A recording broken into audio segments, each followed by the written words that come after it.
Time to take a look at the week in tech. CJD and CTV legal analyst, or tech analyst. I made him a legal analyst for just a second. Tech analyst Carmi Levy is on the line. Carmi, I saw this thing with AI and I thought to myself, I don't want to believe this because I'm starting to use this more and more. It's a great research tool, as it turns out. But your first story says that AI search engines cite the incorrect sources at an alarming rate of 60%. That's not even close. No, I mean, imagine asking a question and then 2 out of 3 times it gets it wrong. And that's what the Columbia Journalism Review found out. They fed a bunch of news articles into some of the top AI-powered search tools. So ChatGPT Search, Perplexity, as well as Grok 3, and that might sound familiar. It comes to us from Elon Musk. And then they measured the kind of answers that they get back, and in many cases, so it was the wrong rate, the failure rate was 60% across the board, but there was a huge range between the different tools. Perplexity was wrong about 1 in 3 times. GPT Search was wrong 2/3 of the time, and Grok 3 was wrong 94% of the time. And so 19 out of 20 queries, Elon Musk's favorite tool got it wrong. And what's even worse is that when they couldn't give a proper answer, they didn't just decline. They actually tried. They did something called confabulating, which is they try to make it up. It's like the kid who doesn't have his homework done and tries to lie to the teacher. They give incorrect answers, they give speculative answers or whatever. They basically try to cover up the fact that they got it wrong. And then they also wanted to see, well, what if you pay for the premium version? You know, sometimes you can pay a subscription fee to have more features. Well, they found out that the failure rate was even higher with the premium paid version. So save your money and hold your breath a little bit because these things are getting it wrong 2 out of 3 times. And of course, the companies in many cases can't even explain why this is the case because we know full well that process, the algorithms, are not transparent. They live inside what we call in technology a black box. And so we don't even understand why they're failing, but we do know that the answers that come back are just way, way substandard. You know, first of all, it's very funny in the worst possible way that the version you pay for the extra $20 a month, because that's what Perplexity is, right, is even worse than the regular version you get for free. That all of them across the board, I mean, it's not as if one's better and that's the one you should use. And that's really the bigger story here, isn't it? So you don't know where to go. You're trusting something like ChatGPT or whatever Google's is called, and they're equally bad.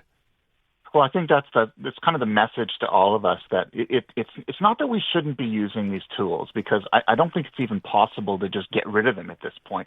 We're not stuffing AI back in the box, and certainly AI-powered search, that's a thing whether we like it or not. But when we use it, we do have to recognize it's still very early in the game, and it still has these issues. And we know that AI hallucinates. We know that it lies. We know that it gets it wrong. It goes rogue sometimes. And so we should take what it spits back at us with a grain of salt. So if I get an answer from, say, Perplexity or from GPT Search, which many of us are, in fact, using now, that's the most popular AI-powered search engine, is I would just assume it's wrong, and then I would do my own research. Then I would pull up regular old Google, and I would go to the websites that they're claiming, that are being claimed in the GPT search results, and I'd verify it myself. In other words, disbelieve until proven otherwise. Do deeper research. Don't exclusively trust these tools. It's going to be a few years before these edges are refined off of them, before they're not incorrect all the time or 2/3 of the time as they are here. All right, let's move on to the next one. Donald Trump's trade war is coming for your iPhone. How's this going to work? Well, real simple. Pick up your iPhone. Chances are it's made of aluminum. And in many cases, increasingly, it's made of a low-carbon version of aluminum from a company right here in Montreal, Elysis. And so we know full well Quebec is an aluminum production powerhouse, not just in Canada, but around the world. And a lot of Apple's products use it. And of course, because of the tariffs and the counter tariffs flying back and forth, it means that it's going to cost Apple more to incorporate this material into its iPhones, its MacBooks, its Apple Watches, all of its iPads, all of its devices, which means over the next few months, whether we like it or not, prices for these are going to go up. And unfortunately, it's because, part of it is because it all starts here in Quebec, and Apple doesn't really have other sources for a lot of these materials. In many cases, the U.S. doesn't have the same degree of aluminum production. They simply can't replace it. They've been buying it from us for decades. Great. Then there's the story here. Everything you say to your Amazon Echo. So Is it Google or Amazon has the Echo? It's Amazon. Amazon, so, okay. Yeah. Everything you say to it, apparently, I thought this was already happening, is going to be sent to Amazon starting at the end of this month. What was happening before? So before, normally what would happen is you could go into the settings and you could choose whether to have the device itself provide the answer or whether you wanted it to be escalated to the data center to Amazon. So for people who are concerned about privacy, they could use the settings to limit the amount of information that they were sharing with the mothership that was going back to a data center. And this, of course, becomes much more critical as Amazon moves to the next version of Alexa, known as Alexa Plus. And as these more complex queries, more complex questions that we ask them, increasingly have to go to a data center. So basically, Amazon is saying it's becoming harder and harder to process these requests on the device itself, on your Echo speaker or your Echo Show screen. And so they're taking away the ability to keep it on the device. In other words, if you're concerned about privacy, your Amazon services just became a lot less private. And it means that your information is more likely to be shared with who the heck knows, because it's going somewhere you can't even identify. It's a scary moment in privacy, and I think it illustrates that more and more our stuff is going onto the cloud, and we have less and less control over that. And I think that's a really concerning trend. Well, this is nothing but good news on the tech sector today, huh? Okay. And wait, why should we be different? Adam? It's not done yet. So Gemini is Google's assistant, and it's going to replace that Google Assistant that you already have. So I have one of these little speakers. I think it's a Google Assistant, right?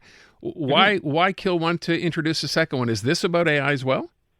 It is. And so, in fact, like these electronic assistants, so Google has had Assistant for about a decade, Apple has had Siri for about a decade, and Amazon has had Alexa. They are all getting AI brain transplants. So Alexa is going to be known as Alexa Plus.